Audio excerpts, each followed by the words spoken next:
So, welcome to episode 1. We've just filmed that intro and we were vibing. So we decided, let's strike while the iron's hot. So what we were initially going to talk about was how we got into CrossFit, what made us fall in love with it. Yep. But then we actually decided, while we're here in Vasteras and we're in the depths of an accumulation phase of training, we will talk about, this season, how it's going, what we're aiming for the games, which is in 6 weeks, 7 weeks time. It's 44 days. 44. Oh, yesterday. Yeah. Okay. When you say it like that, It's very it sounds close. Very close. Yeah. Yeah. But in And- terms of like how I feel after every day in the gym, it feels like it's still a long way. Yeah. 44 days when you're going hard is a lot of days. Yeah. But yeah, so we're going to talk about our experiences so far this season, what we hope to achieve, maybe share some Inside information. inside info, some funny stories, and be relevant, I suppose. Talk about something that's upcoming. Yeah. So I guess today is a Wednesday. Throughout my career, I would say I have been on a 3-day on, 1-day recovery or off, 2 days on, and then a rest day. And then now, to your suggestion, we did change that at the start of this block, right? So this is a 4 week. This is week 4. This week 4, and so I was a bit hesitant to it in the beginning because it's just something that I haven't done before, and I thought that I'm just gonna be sitting on the couch on Wednesday after a swim or recover or whatever, and I'm just gonna be counting down the minutes to train the next day. But it actually has been a big surprise in terms of like how I do feel at the end of those Tuesday sessions and how much I look forward to the recovery and flush on Wednesday. It's still a bit is strange for me to start training on Thursday. Because could you say that your biological clock is a bit like, It's what you're used to. yeah, It's what you know. yeah, exactly. And also, I feel it's strange as well when you go into you finish a hard session on a Friday Mhm. that feels like a Saturday and feels like you're getting a rest tomorrow and you've got one more day to come. Like that middle day, so Thursday, Friday, Saturday, that at the end of that Friday, you're like, oh, I've got to rest tomorrow. And then you remember, oh, it's Friday today. Saturday feels like, honestly, it's like a training on a rest day on Sunday. It is, I mean, I can speak to all of us, like we are beat up. You feel like you touched all movements, you touched all energy system, everything is fried, and you got to go on Saturday. And Saturday is a hard training days. And I do believe that is the beauty of team. Going individual or, having maybe only one training partner or whatever in that kind of structure to go in on a Saturday, that's where like the mental side takes over the physical, whereas like the 4 of us, we all turn up feeling the same. Mm-hmm. But once we get going, there's no stop. Like we fire off each other. There's a couple of interesting personal takeaways for me. That one is, we can talk about a bit later, the periodization. That is something that I am not used to. And the other one, what I wanted to say, periodization was one of them, but I had a chain of thought before that. And that was, oh yeah, this is what I wanted to say. So over the years now, when they say that it was going to be Crystal's first trip to the CrossFit Games, as an athlete, yes. But I've been to Medicine a whole lot of time. And the funny thing is, every time before the CrossFit Games, it's like, I had this thing that I always wore many caps throughout my career. And, when I was with the girls at the CrossFit Games, I had my coach's cap off, my coach's cap on, and I was there purely as a supporter and as a coach. But I always taken a moment, just a few minutes, when the girls were checking or whatever, or before the first event, to put my athlete cap on and just sort of like put myself into the mindset of how would it feel like to walk out onto a competition floor.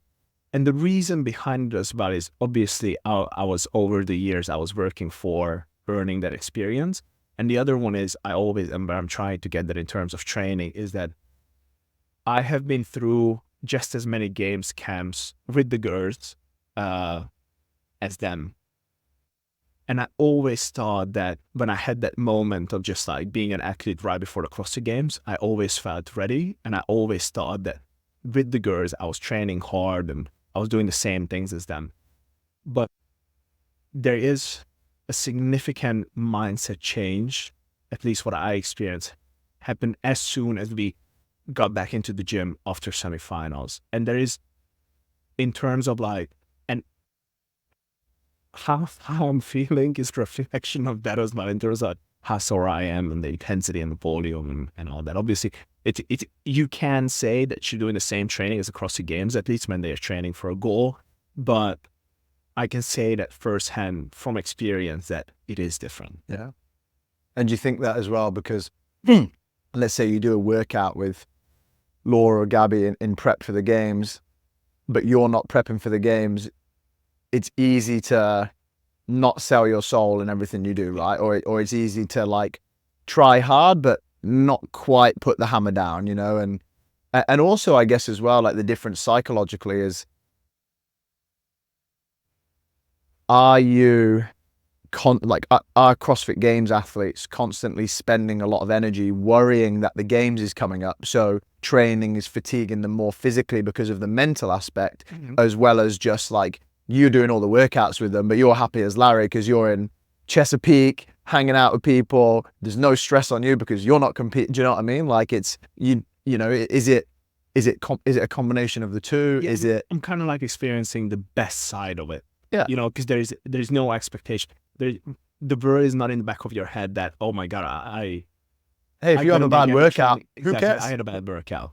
That's it. And I can still go on and enjoy Chick-fil-A and Yeah. anyways. We don't need to get into that. Yeah. Are you it's a tough one because people say sometimes that when you set yourself a goal for so long that when you achieve it, it's an empty feeling, or it doesn't feel the same. And obviously we're not at the games yet, but like, would you say that you're enjoying the experience that equally, less, or more than what you expected in terms of training for the games? Way more. I mean, all of my individual experiences, what I've achieved in the sport in terms of how far I've come in terms of my standards, upon achieving those goals, always left me with an empty feeling. And qualifying as a team was the complete opposite of that. I guess the power of the shared experience and man, all the struggles we went through as a team, and then you know, just coming together as a team of 4 misfits. And it has been honestly the most rewarding experience of my athletic career, and on many levels, on a personal level. So I think the training also reflects that. We can talk to that. Last Friday, I think it burned into all of us' mind. We essentially had 3 15-minute EMOMs every minute on the minute style interval workouts with 10 minutes. It said 5 to 10 minutes. We used every minute of that 10. Yeah, exactly. And it was just like one of those when you look at a workout, and me personally, I look at the programming on the morning to have an idea what I have to pack for myself, and in terms of like nutrition and hydration, how much stuff you need. But I try not to look too far ahead as an athlete into our programming, because historically that would give me a bit of anxiety. And you know, if you know that tomorrow you have, let's say, a lot of handstand push-up coming up, but today you got to max out on your push press, you might subconsciously, or I would hold back a little bit. So that's why I have this day-to-day approach. Man, and going into that Friday session, I didn't have any expectations. I looked at the workouts, and I remember we had this little brief before, and we were talking about the workout. And I intentionally cut you short. Do you remember? Yeah, you did. Because, yeah, what I said, it is going to be a very bad. Yeah, maybe not in that wording. Yeah, you were like, this is going to be like, in other words, it was like, this is going to be horrendous, and I was like, no, you'll be good. And then after the first, you know, like how on EMOMs you finish the first round and you're like, oh, that's going to get difficult from round 3. We finished the first round of 5 rounds and we were like, oh man, this is not good. Yeah, it was one of those. And I think the interesting thing, and you should speak to that, because from an individual perspective, what you said is sometimes you go into that, like, this rather a question too. what do you think you would have done differently if you would have been doing it as an individual? No Yeah, training partners, or maybe a training it. partner, but I think it's one of those things, and I spoke to one of the owners of Walleye about it earlier. It's like the difference between train as a team and as an individual, and it's all well and good being an individual who can, push themselves while training on their own. But if you've got a training partner or if you've got a team around you, everyone's human. Laura, Matt Fraser, the best in our sport, everyone's human, and we all have moments of doubt. And after the first round of a 15-minute EMOM, when you've got 4 rounds to go, like if you're on your own, it takes a lot of strength mentally to trust yourself to go like, okay, I got this, like get big, like we just take it 1 minute at a time, whereas as a team, it's like, everyone's feeling the same, but you're not going to stop because you don't want to be the person in the team that stops. And it's like, the best individuals do keep on pushing, but me personally, if I felt like that round 1 of a workout and I was completely on my own, it depends on the day. There could have been a day I added a rest minute in. I felt that bad after round 1. I think the interesting thing is that, at least I found myself in situations before like that. When you're, let's say, doing this workout with someone else, a training partner, let's say you guys even working towards the same goal, the motivation almost comes from a place of fear instead of a place of confidence. Let's all do well. And this is the biggest thing, is like, but if you and I would have done this workout as 2 individuals training for the CrossFit Games, I'm pretty sure in both of our mind, the thought would be that if he does it, I have to do it as well. Yeah, at least I have to do it. Versus when you go in as a team, this is the power of this shared experience and shared suffering, is that we all want to finish the workout just as bad as I want for you to finish that workout, because then we all get better together. And it has such a positive impact on our training, not just in that EMOM, but just an example of it that we go through day in and day out in the gym, that makes the team as a collective so much better. Well, you go through the trenches together, right? Yeah. And I think, we've spoken about it as well, as it's like, yes, we're going to the CrossFit Games as a team, but in any team event, especially in CrossFit, you're still limited by your weakest individual. And, we have moments throughout the year where in any given session, any of you can be the person who feels like they've let the team down, right? And it's like, you go into, and some of us go into a workout knowing that might be us. And you can, and it's like, the best team are the people who, share that load across each other, like we don't add pressure, we take the pressure. Off. It's like, hey, if you're feeling this, like, how do we change the workout? Not change the workout, how do we change our strategy to take the load off? Or if we can't change the strategy, how do we, make you feel like, hey, this is what training's for, like this is to improve. Because, and I think that's the really beautiful thing about team, is training is no easier than training as an individual. It's just, and it's actually in a way harder because you have to change your rhythm or your pace or whatever. If you're going synchronized, for example, like in some workouts, you might feel like you could go harder than you are, but it's actually harder because you're going slower, or vice versa. You might like want to go slower, but you're hauling ass to try and synchro with Mia and Jamie, and so I think this is the beauty of it, is it's like, it's a really unique thing that we're doing. It is a very unique thing that we're doing. And then the interesting thing as well with Playing it is, footsie. from the table, is the rhythm. Yeah. The one thing that we spoke about very, very early on the season, that there's going to be at least one moment for everyone on the team when that person feels like the other 3 is carrying them.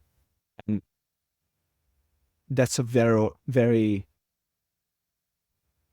to some degree, the ego is strong in all of us, so speaking of myself, you never want to be that person almost that is like, quote unquote, holding the team back. But this is something that I think we all had to come to terms with. And that's why we are training individually just as hard as a collective, as a team, to make sure that Your weaknesses are the best they can be. Exactly. So that those moments sometimes catch us, mostly in training. So we can always reflect back on them and we can plan on how we take steps forward. And the rhythm thing is an interesting thing, right? Because it's like a great example is some of those toaster bars Yeah. that we did. The girls are struggling because they're going so much slower than they normally go, and me and you are going the fastest toaster bar we've ever been. Because they're non-existent. I'm just like going up and down, And then like you get, and this is the great example is like round 5, we're absolutely holding on for dear life, and it's the first round we jump up, and the first thing we do, we all try and get into an individual rhythm because it's how we would do toaster bar when we're tired, and we get 3 no reps and we have to come down and start again. Yeah, one of the very hard aspects of team training is when you're doing a workout alone, you're obviously in control of yourself and you made the decision if you jump up to the bar or not, or you take that extra step or not. But it's also, I never thought about it before going team with you guys, is that when when you're so deep in the pain cave that you sort of fall back on your personal rhythm. You know what I'm trying to get? Like a toaster bar, each of us has sort of like a rhythm that you can always do even when you're in autopilot.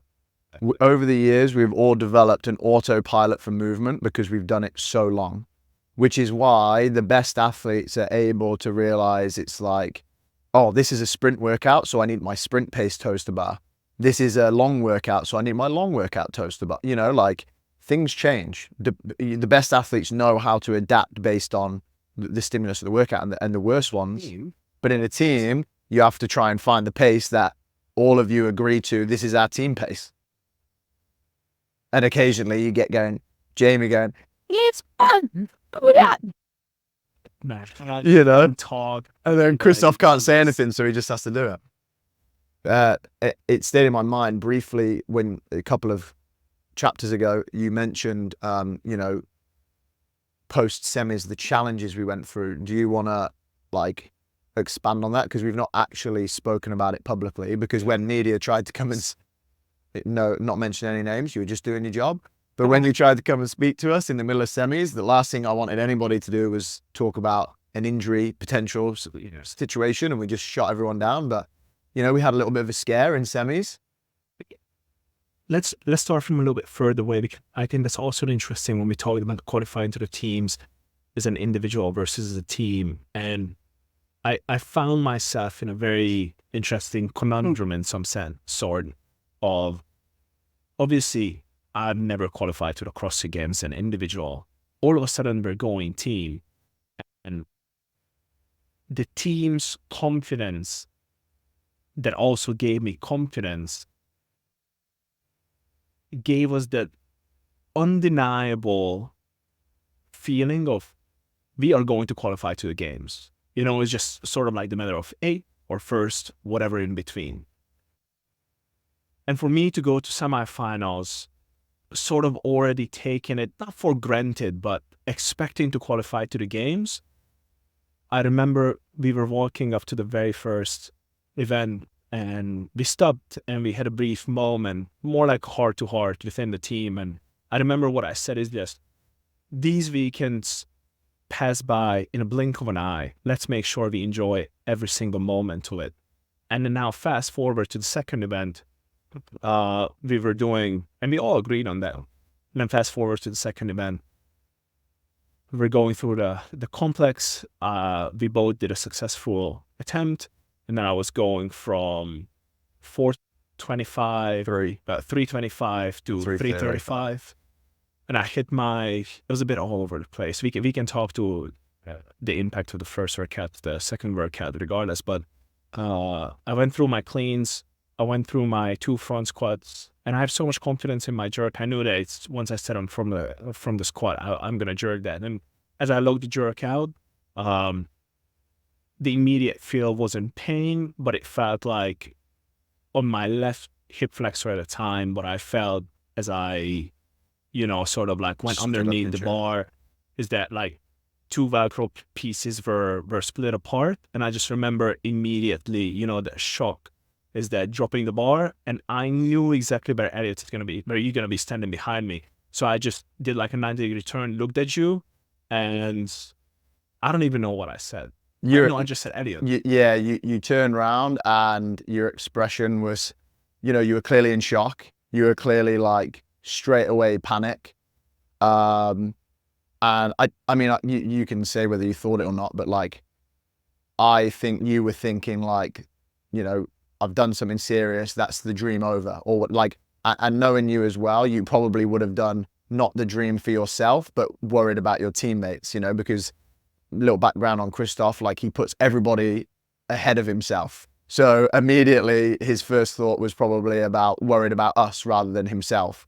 But like it is funny, and for a little bit of context, like maybe it's my fault, maybe it's not, is every time that I have qualified for the CrossFit Games, I have gone into semi-finals or regionals, whatever you want to call it, with the intention of I need to show up at semis and regionals to earn my right to qualify for the games. I've never gone in thinking that it was just a given. This is the first time, and you can call it arrogant if you want. I think it's more confidence, or more like being realistic with the team that we've got. I knew from the moment that we agreed to go team that it would take a monumental F up or an injury to prevent us to going from the games. And so when we sat down, I said to everybody earlier in the season, look guys, this might not be a popular opinion, but I don't want us to be fit for semi-finals, like fit, quote unquote, at our best. And I don't want to not take semi-finals seriously, but like, I want the focus to be the games. And putting out to the universe, I probably shouldn't have said like an injury will stop us.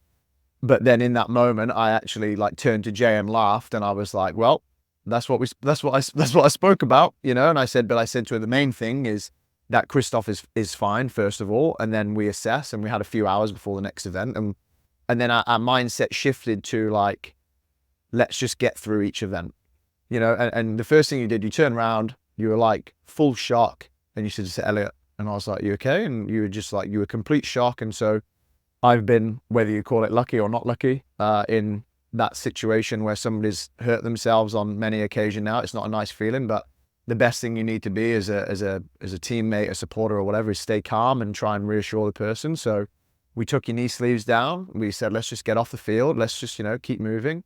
We were very lucky to have a guy called Simon who was there with us, and Jousey as well, my coach. And over the course of the day, we just decided, right, let's just take each event as it comes. And as it turns out, we've not had any scans or anything, but being the diagnostician that I kind of am, like, it's a suspected like TFL tear, but not anything serious. And thankfully we're at the point now where we're pretty much back to full use of it. We have exactly. I mean, we can say that now because we can. 2 days ago I snatched 300 pounds like it was a PVC pipe.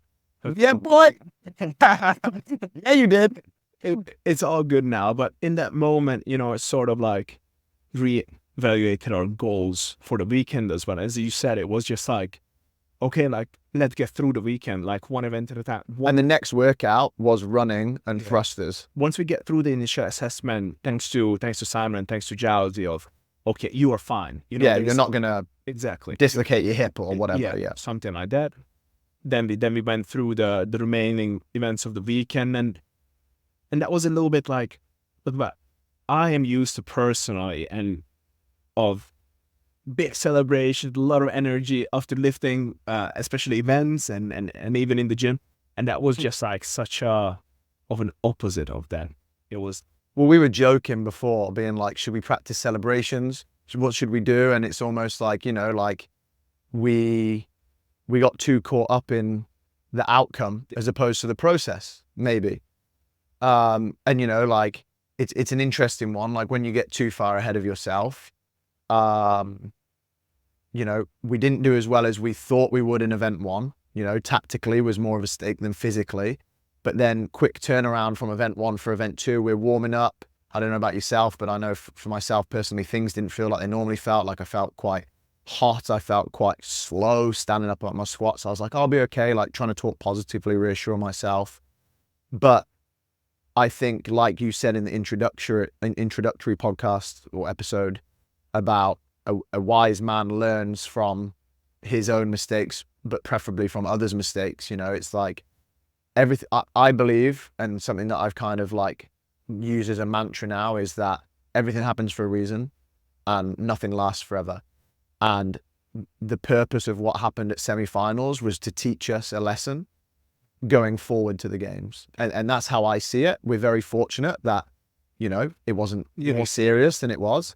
But I think there's a lot of positive takeaways from a negative experience in regards to that we can take forward to be more optimal for the games, you know, like not calling it complacency, but not giving everything at semis a little bit more respect because we were X amount of months down the line, you know, like, yes, we spoke about being present, but we were almost, and like, yes, we wanted to execute in each workout, but it was a weird feeling going into an event knowing that, you know, 99% chance you're going to qualify for the games. And I know that we are looking forward constantly, you know, like, not that we're looking forward constantly, but I don't know if you've taken time to look back a bit at semifinals, not just from our perspective, but a bit from like a coach's perspective.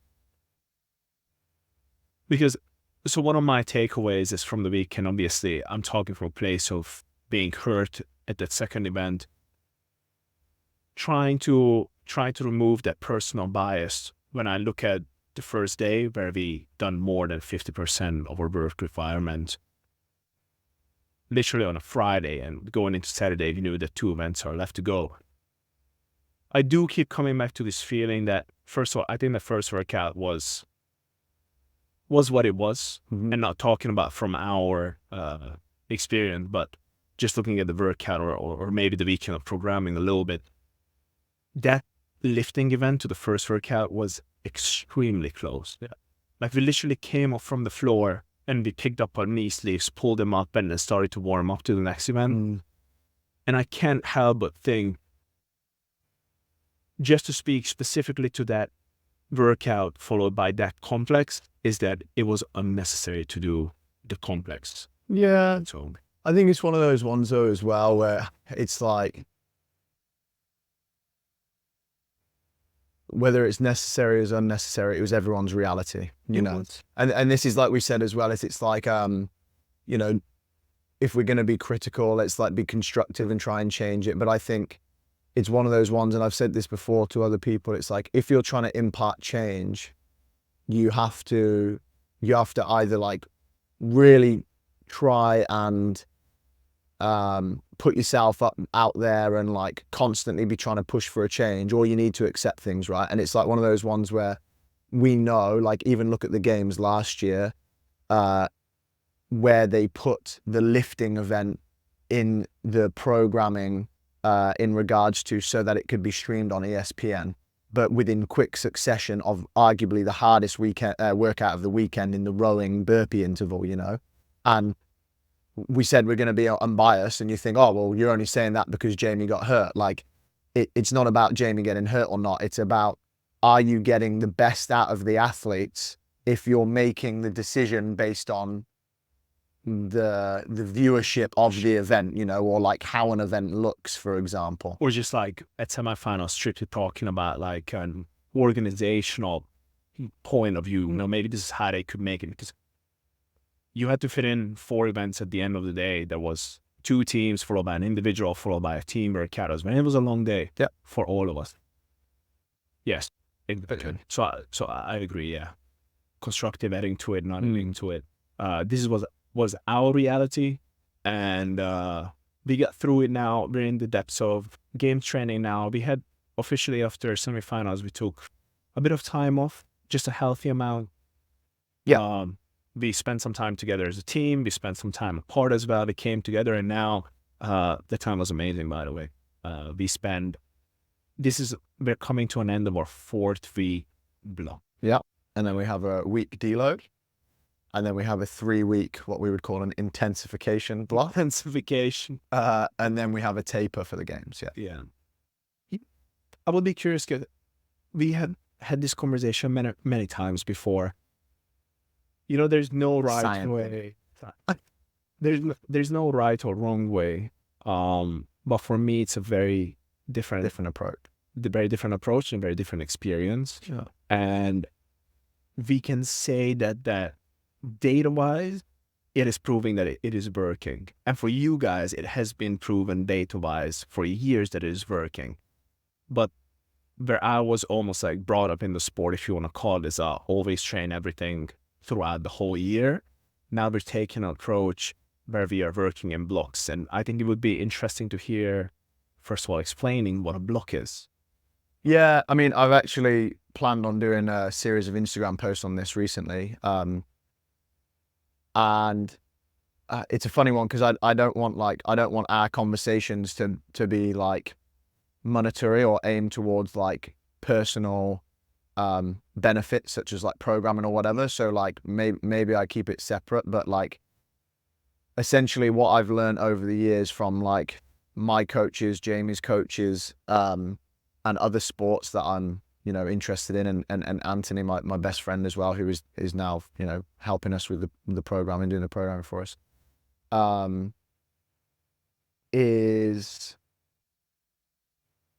basically how to peaking for an event, you know, trying to build specifically to an event. And like you touched upon, CrossFit, the sport of fitness, talks about like GPP, general physical preparedness. And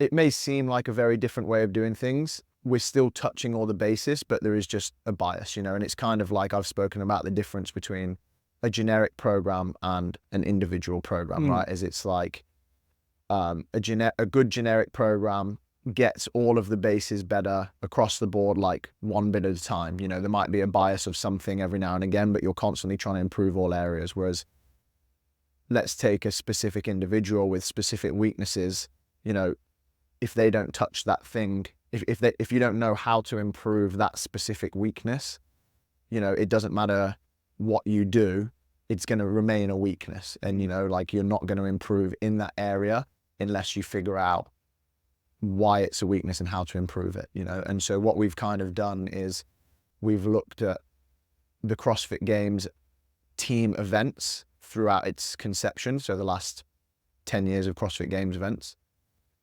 and we've also looked at the team's weaknesses as individuals, or like we've tried to group people together in terms of who has similar weaknesses and strengths, and then we've just based the programming off that. And essentially we're trying to do it so that we've all been able to train together in regards to, we'll snatch on the same day, we'll do this on the same day, that on the same day. Like obviously there are days where we're not all together for whatever reason. But there was always the plan to try and keep pre-semis as individual as possible and post-semis as a more of a collective. Like there's still the individual biases to a degree, but now it's very much more team-based, you know? And I think that can definitely something. I think programming is something that is very close to both of our hearts. Is maybe down the line is going to be a separate episode when we can dive more deeply into individual, team, you know, how we view the CrossFit Games season, what you learned in the past and how to apply that. But at the moment we are finishing up one of our blocks, and then we'll take a deload. We're going to take a deload week and then go into the final stretch of games training. Yeah. And so I can expand on that. So an accumulation phase, essentially what we've been doing is over 4 weeks, we've been increasing volume with a set structure so that at the end of the block, you have accumulated the maximum amount of volume per movement, per energy system, per whatever in a singular week. Whether that be like, okay, in one session, you accumulate like a total of 70 muscle ups or whatever. Just, I'm not saying that's what we did, but you know, like just as an example. Yeah, exactly. Just as an example. And you've got this amount of reps in your belt, essentially. Like you're accumulating way more than what you would do in a singular workout at the CrossFit Games. And then because of the nature of an accumulation, like you said, like we're pretty beat up, it's pretty hard. We're like, you know, you should be questioning whether this is good for you, kind of thing. Like not being stupid to the point where you've got a feeling. Yeah, where we're not being stupid where you're like, you know, like right, I'm really injured now, like, you're being smart. You come down on days where it's not there. But by the end of the phase, you should be like, oh my God, like I can't go to the games feeling like this. But then you deload, you then enter more sport specific stuff for what we would call an intensification period, where the volume drops, but the intensity increases. So you'll still be sore, you'll still be beaten up, but the volume's less so that you can give more, essentially. And it's similar to like what a weightlifter would do, right? They'd like do their, their like 75, 80% block, whatever. The closer they get to a meet, they like edge the numbers up the week before. Higher reps, higher set in the beginning. Exactly. Lower reps, higher weight. And then, they'll try a couple of weeks before a comp to build to what they, a comp replication. Then they'd they'd like deload a little bit. And then they'll have like at the start of the week of a meet, they'll hit like a couple of 90%, their openers. They'll assess, okay, I'm at this, I'm going to open at this. And it's the same thing. But CrossFit obviously is a lot more difficult because you're trying to peak your lifting, peak your gymnastics, peak your cardio all at the same time. So like it is, and that is why I love it, because I love programming running. I do love programming weightlifting as well, but I actually find them in isolation quite simple. Like I've never programmed for an elite runner. So would I be able to shave 5 seconds off an elite 5K runner? I don't know. I've not had experience doing that, but like, programming running for CrossFit is easy. Like I've loved programming for Mia because she's trusted the process, and like I know how far she's come, she knows how far she's come, but it's simple because I understood why it was a struggle for her, Whereas like if I had to do all of her programming, would I be able to? Yes, but I'm glad I didn't have to. Like I'm glad I got to isolate just the running point, and that's the beauty of a good CrossFit coach and this is why I believe in individual programming, is because everybody's different. Like you could do exactly the same as Laura, but are you going to win the CrossFit Games? No, and it has been proven. Like she wins the games and you didn't make it to the game, like not to use that as an, but it is an example. But you could follow Matt Fraser's training program. You could even sleep, eat, whatever, exactly the same of him, and you're not going to get the same results. And it's not even directly correlative to, the effort. It's literally you're two different humans and you have two different biological processes going on inside you, At the core, what we have to understand is no two individuals are the same. Yeah. Where certain principles do work for both of us. Yeah, 100%. Can you get good on a generic program? 100%. And there are exceptions to the rule, but like personally, any athlete with the correct coach who takes time to understand them could be a better individual. And like, whether you're watching this and you go, well, my favorite CrossFit Games champion follows a generic program, like I can guarantee you they don't. You might think they do. You might. But they don't. But yeah. But that's, like I said, I said I wasn't going to talk about programming, I kind of did. But no, from our perspective, we are 4 weeks from traveling. So we're 6 weeks out from the games. And so far it's been a hell of a journey, like Christoph said, we spoke before we got together, especially because we've all been living in the same house, not this week because Phil's family have been around. But we spoke before we came about like, and this ties into the values of our podcast, is communication is really high on our list of values, and effective communication is how we're able to not only succeed as a team in the gym, but outside of the gym. And, without that, we wouldn't have we had hiccups along the way? Of course we have. We're 4 people from 4 backgrounds living under one roof for 3 of us a different country, like there's going to be tension. You're working as hard as you can. You're bound to have friction anytime. But understanding each other and respecting each other is how we get through. And like these experiences, I believe, make you better as a team, not worse. Like I won't go into specifics, but there have been times where we've had to have difficult conversations with each other. But we've had them because we respect each other. You can't be afraid to upset somebody if it's for the greater good, because if you're holding a feeling in and you're not expressing it towards somebody that you are going to war with, essentially, you want to know you've got each other's backs. I don't want to go into a workout not knowing how you feel about me, you know? Yeah. And those conversations sucks, like, especially for anyone who doesn't know Christoph, when he's uncomfortable, he just starts smiling. So like you'll go into a difficult Super conversation awkward. and he'll just start laughing at you. Yeah. But hey, now, it's like, See, even now those, he's trying to move on. Like, exactly. No, but this is one of that definitely makes us stronger as Yeah. a team, better communication. And with those shared experiences, we also deepen that bond that we have. and I think before I forget, sorry to cut you off, when we spoke about this, it's like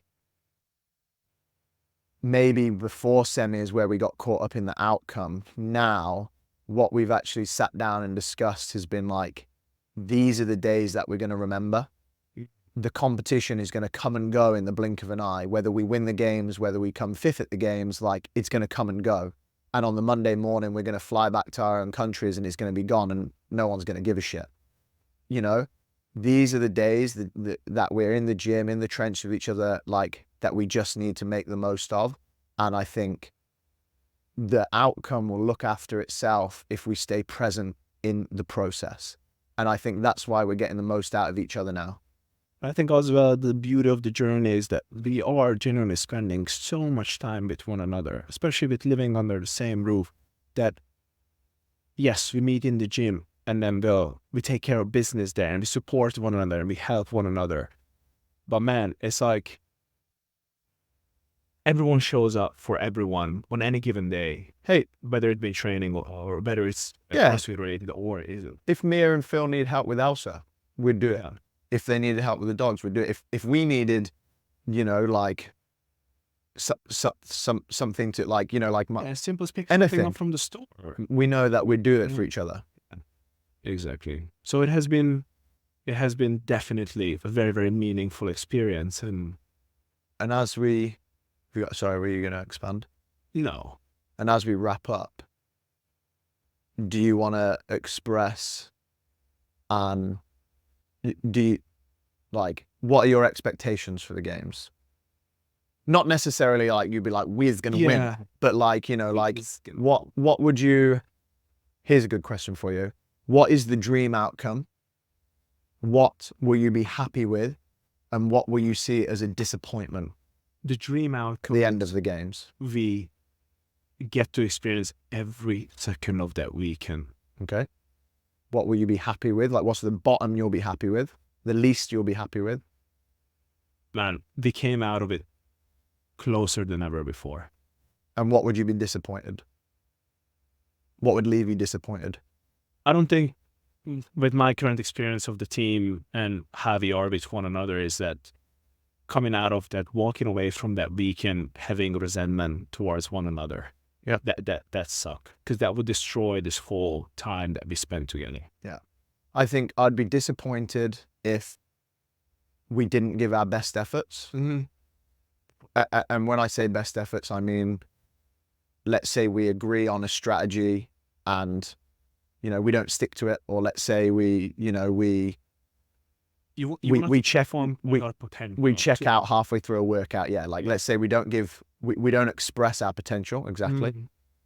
Mm-hmm. I'll be happy if we finish the weekend and go, you know what, guys, that was a hell of a journey. And I'm just glad we fucking gave it our all. And I think the dream to me, honestly, would be to win the games because I believe we can. I've stood on the podium at the games and it's not the feeling or the accolade that I'm chasing, but it's that I genuinely believe that this group of people can win the games.